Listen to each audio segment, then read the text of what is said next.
good morning, no?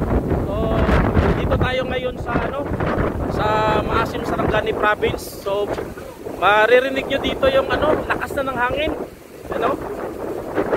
So, ito yung mga bangka, nakabara sila tanan. Kasi nga, dahil sa bagyong uwan.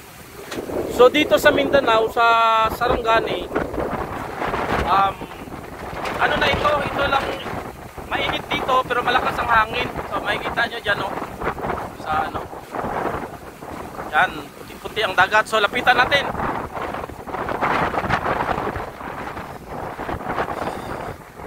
Ayan, so, pag nakita nyo yung dagat, yan, puti-puti ang alon. Ngayon, as of today, malakas na yung mga bagyo sa Luzon at sa Visayas. Basta ito matang north. So, may kita nyo dyan.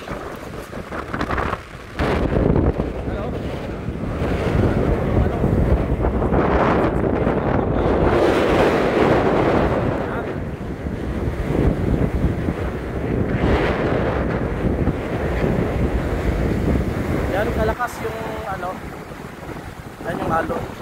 Ayan yung mga bangka. Ayan, nakapara sila.